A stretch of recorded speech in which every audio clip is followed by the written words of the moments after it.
दोस्तों, ये किस्सा सतयुग में चले महाभारत के युद्ध का है। जब गांधारी ने आक्रोश में आकर श्री कृष्ण को ही दे दिया श्राप, जो श्री कृष्ण की मृत्यु का कारण तथा द्वारिका के डूबने का मुख्य कारण बना। चलिए दोस्तों, देखते हैं आखिर गांधारी ने श्री कृष्ण को श्राप क्यों दिया। 18 दिन चले महाभारत के युद्ध में रक्तपात के सिवाय कुछ हासिल नहीं हुआ। इस युद्ध में कौरवों के समस्त कुल का नाश हुआ, साथ ही पांचों पांडवों को छोड़कर पांडव कुल के अधिकांश लोग मारे गए। लेकिन इस युद्ध के कारण युद्ध के पश्चात एक और वंश का खात्मा हो गया, वो था श्री कृष्ण जी का यदुवंश। गांधारी ने दिया था यदुवंश के नाश का श्राप।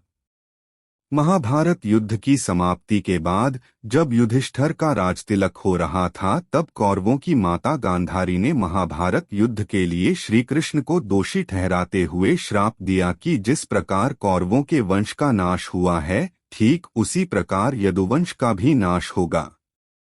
गांधारी के श्राप से विनाश काल आने के कारण श्री कृष्ण द्वारिका लौटकर यदुवंशियों को लेकर प्रयास क्षेत्र में आ गए थे।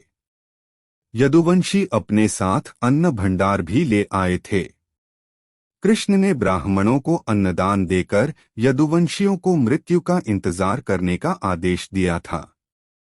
कुछ दिनों बाद महाभारत युद्ध की चर्चा करते हुए सात्यकी और कृतवर्मा में विवाद हो गया। सात्यकी ने गुस्से में आकर कृतवर्मा का सिर काट दिया। इससे उनमें आपसी युद्ध भड़क उठा और वे समूहों में विभाजित होकर एक दूसरे का संहार करने लगे। इस लड़ाई में श्री कृष्ण के पुत्र प्रद्युम्न और मित्र सात्यकी समेत सभी यदुवंशी मारे गए थे। केवल बबरू और दारूक ही बचे रह गए थे। यदुवंश के नाश के बाद कृष्ण के ज्येष्ठ भाई बलराम समुद्र तट पर बैठ गए और एकाग्रचित्त होकर परमात्मा में लीन हो गए। इस प्रकार शेषनाग के अवतार बलराम जी ने देह त्यागी और स्वधाम लौट गए। बहेलिये का तीर लगने से हुई श्री कृष्ण की मृत्यु।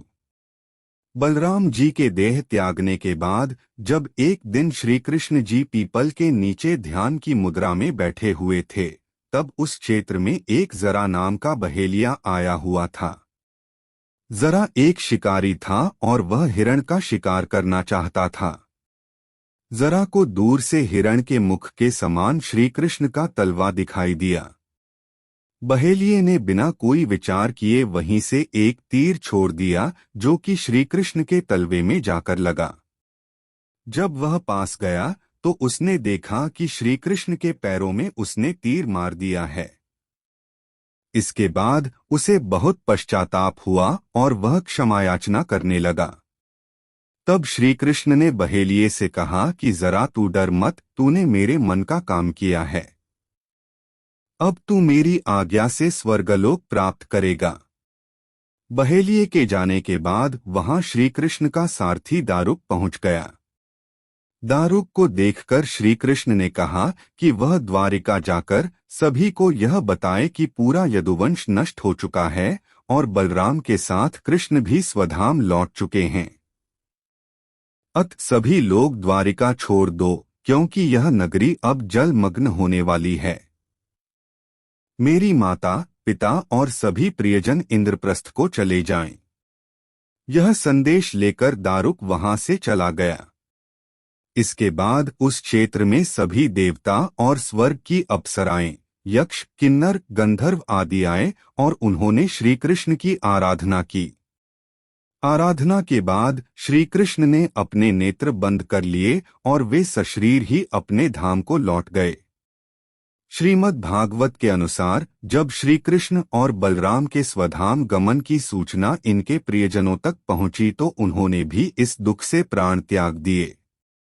देवकी, रोहिणी, वसुदेव, बलराम जी की पत्नियां, श्री कृष्ण की पटरानियां आदि सभी ने शरीर त्याग दिए। इसके बाद अर्जुन ने यदुवंश के निमित्त पिंडदान और श्राद्ध आदि संस्कार किए। इन संस्कारों के बाद यदुवंश के बचे हुए लोगों को लेकर अर्जुन इंद्रप्रस्थ लौट आए। इसके बाद श्री कृष्ण के निवास स्थान को छोड़कर शेष द्वारिका समुद्र में डूब गई। श्री कृष्ण के स्वधाम लौटने की सूचना पाकर सभी पांडवों ने भी हिमालय की ओर यात्रा प्रारंभ कर दी थी।